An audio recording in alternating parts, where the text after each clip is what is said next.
The young swordsman had been looking for this fight for weeks. He'd tracked down Tsukahara Bokuden by reputation, the most feared warrior in Japan, said to have survived 37 duels and 19 battles without a single wound. The young man was skilled, confident, and hungry to make his name.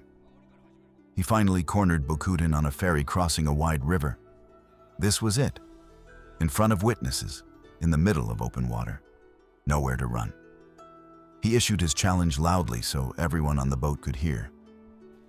Bokuden looked at him calmly, set down his tea, and agreed. He suggested they row to the small sandbar in the middle of the river, give themselves room to fight properly, make sure no bystanders got hurt. The young swordsman liked this. He leapt eagerly off the boat the moment it scraped sand, drew his blade, turned around ready. Bokuden picked up an oar and pushed the boat back into the current. "This," he said, drifting away, "is the highest teaching of my school." The young challenger stood on the sandbar, sword in hand, with nobody to fight and no way back. Tsukahara Bokuden carried a katana every day of his adult life. He killed over 150 men with it across decades of real combat. He was one of the most lethal swordsmen who ever lived. And his most famous moment involved not drawing it at all. That story, On That River, tells you almost everything you need to understand about what the katana actually became in Japanese culture. Not just a weapon, a test of something deeper, judgment, patience, the wisdom to know when the sword is already won before it leaves the scabbard.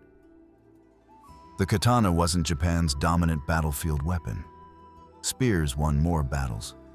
Bows shaped more of Japan's military history. Guns arrived in 1543 and changed everything we covered in our last video.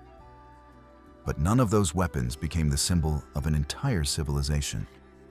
The katana did. And today, in the final video of the Weapons of Yotei series, we're going to find out why. Welcome back to Brotherboard Plays, where we explore history through the lens of gaming. We've been spending a lot of time in feudal Japan lately, using Ghost of Yotei as our gateway into the Edo period. We've traced the legendary duels of Miyamoto Musashi. We've explored the world of Yotei, the landscape, the culture, the conflict. And through this series, we've worked our way through every major weapon in the Japanese arsenal. The odachi, the great sword that rewrote the rules of reach. The kusarigama, the chain and sickle weapon of shinobi and assassins. The yari, the spear that was actually the samurai's weapon of choice on the battlefield. The yumi, the longbow that dominated Japanese warfare for centuries. The tanegashima, the matchlock rifle that arrived in 1543 and turned the entire military world upside down. And the dual katana, the two-sword style that Musashi turned into an art form. Today, we arrive at the last weapon in this series, the one you've probably been waiting for since we started, the katana. If this kind of deep dive into history through gaming is your thing, hit like and subscribe so you don't miss out. We post every week, and if you have something you want us to explore next, drop it in the comments. We read every single one. Now let's talk about Japan's most famous blade. Here's a fact that surprises most people. The katana is not Japan's oldest sword. Not even close. For most of Japan's early history, from around the 4th century all the way through the Heian period, Japanese warriors carried straight double-edged swords called chokutō. These were heavily influenced by Chinese and Korean blade designs. They were functional weapons, but they weren't uniquely Japanese. Then, sometime around the late Heian period, roughly the late 10th to early 11th century, Japanese swordsmiths began doing something different. They started curving the blade. The first distinctly Japanese curved sword was called the tachi. It was longer than the katana, more deeply curved, and it was worn edge down, suspended from the belt with cords. Mounted samurai drew it from below in a sweeping upward cut, perfect for cavalry combat, where you needed to slash while moving at speed on horseback. The tachi was the dominant samurai sword from roughly the 10th century through the end of the Nanboku-cho period in the late 14th century. This is the weapon that shaped Japanese sword-making tradition. The great early swordsmiths, the ones whose names echo through history, were making tachi, not katana. So what changed? The transition happened gradually during the Muramasa period, roughly the 14th and 15th centuries. Japan was in chaos. The country had fractured into competing factions, and warfare had changed dramatically. The elaborate cavalry charges of the Heian and Kamakura periods gave way to brutal infantry combat. Foot soldiers became the core of armies. And for a warrior fighting on foot, the tachi had a problem. It was designed to be drawn from horseback. Infantry fighters needed a sword they could draw quickly while standing. So they flipped the orientation. Instead of edge down on cords, they began tucking the sword edge up through the belt, obi, with the blade horizontal. This allowed a much faster draw. A single fluid motion could draw and strike simultaneously. This new way of wearing the sword demanded a new shape. The deep curve of the tachi, optimized for the downward cavalry draw, wasn't ideal for the upward infantry draw. Smiths began producing blades that were shorter, less deeply curved, and optimized for this new carry position. That sword was the katana. Here's where it gets complicated, and historians still argue about this. The word katana simply means single-edged sword in classical Japanese. It's not as specific a term as most people think. For much of the Muramasa period, what we now call a katana was actually called an uchigatana, which translates roughly to striking sword.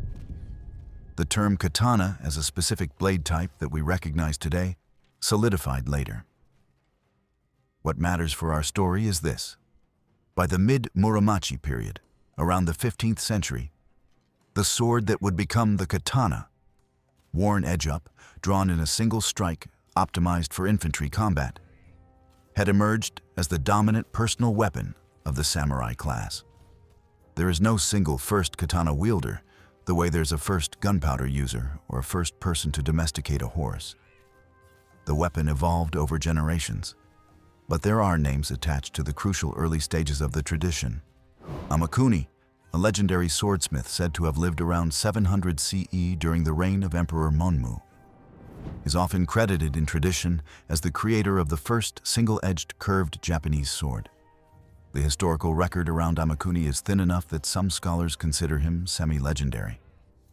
But the story attached to his name captures something true. He watched warriors return from battle with broken swords, went into seclusion for 30 days, and emerged with a new design. A sword that would not break. Whether Amakuni is historical fact or founding myth, the swordsmiths who came after him were very real. And it is their work, refined across 5 centuries, that produced the blade the world now calls the katana. You already know Miyamoto Musashi. You've heard of Oda Nobunaga and Tokugawa Ieyasu. We've mentioned them throughout this series. But have you ever heard of these legendary katana wielders? Yagyu Munenori, the swordsman who never lost. Yagyu Munenori lived from 1571 to 1646. He was the head of the Yagyu Shinkage-ryu sword school, official sword instructor to the Tokugawa shogunate, and the man who taught the first 3 Tokugawa shoguns how to use a katana. He was, by any measure, the most politically powerful swordsman in Japanese history. Here's what makes him fascinating. Munenori was a master who spent most of his career trying to argue that the sword wasn't about killing. In his treatise, Heiho Kadensho, the life-giving sword, Munenori laid out a philosophy of swordsmanship that prioritized what he called Katsujinken, the life-giving sword, over Satsujinken, the death-dealing sword. His argument was that the highest level of martial skill wasn't using the sword to kill. It was using presence, intimidation, and psychological mastery to resolve conflict without drawing the blade at all. He served as a political advisor and intelligence operative for the shogunate. Some historians believe he was effectively running a spy network, a swordsman who had transcended the sword. In Japan, Munenori's Heiho Kadensho is still read today, not just by martial artists, but by business people and military strategists. His ideas about the psychological dimension of conflict are studied in the same way Sun Tzu's Art of War is studied in the West. Kamizumi Nobutsuna, the teacher who made masters. If you want to understand how swordsmanship traditions spread through Japan, you need to know Kamizumi Nobutsuna. Born around 1508, Nobutsuna founded the Shinkage-ryu School of Swordsmanship, one of the 3 most influential sword schools in Japanese history. He trained warriors who went on to found their own legendary schools. Yagyu Munenori's Yagyu Shinkage-ryu descends directly from Nobutsuna's teaching.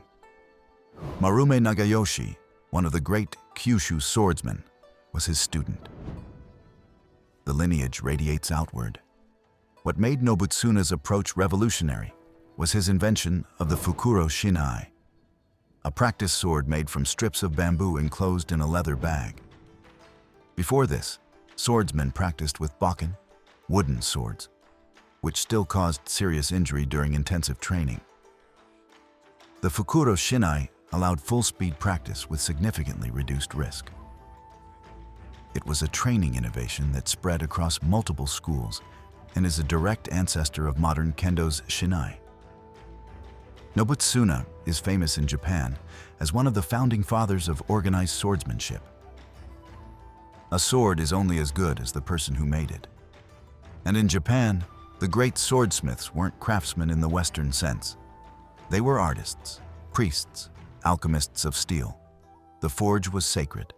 The process of making a sword involved ritual purification, prayer, and a set of techniques so refined that they represented centuries of accumulated knowledge passed from master to apprentice in an unbroken chain.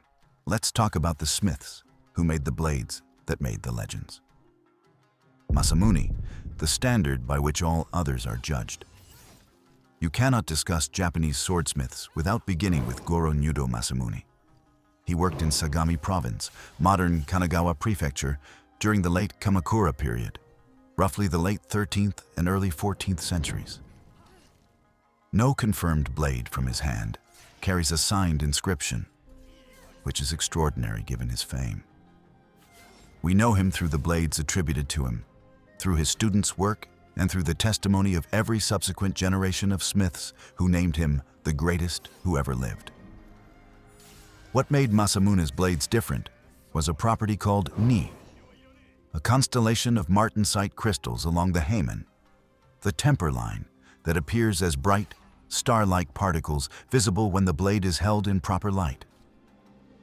His Ni was described by later smiths as appearing like the Milky Way, infinitely fine, perfectly distributed, seemingly alive with motion. Even today, metallurgists examining authenticated Masamune school blades note technical properties that are difficult to fully explain with medieval tools. His legacy became something almost supernatural in Japanese culture. The Honjo Masamune, a blade attributed to his school, once owned by the Honjo clan and later by the Tokugawa shogunate, is considered Japan's greatest sword. It disappeared in the chaos following World War II, handed over to American occupation forces in 1946 by a Japanese police officer following surrender orders. Its current location is unknown. Japan has listed it as a lost national treasure for nearly 80 years. Muramasa, the cursed genius. Sengo Muramasa worked in Ise province during the early Muromachi period, roughly the late 15th to early 16th century. By technical measures, his blades rivaled any smith who ever lived. Sharp beyond comprehension, perfectly balanced, beautiful, and according to Japanese tradition, cursed.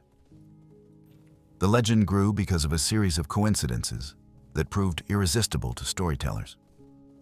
Tokugawa Ieyasu, the man who unified Japan and founded the shogunate, had a particular personal relationship with Muramasa blades that was, depending on your perspective, spectacularly bad luck, or elaborate propaganda. His grandfather was killed with a Muramasa sword. His father was wounded by one. His son was forced to commit ritual suicide, and the blade used was a Muramasa. Ieyasu himself was cut by a Muramasa during training.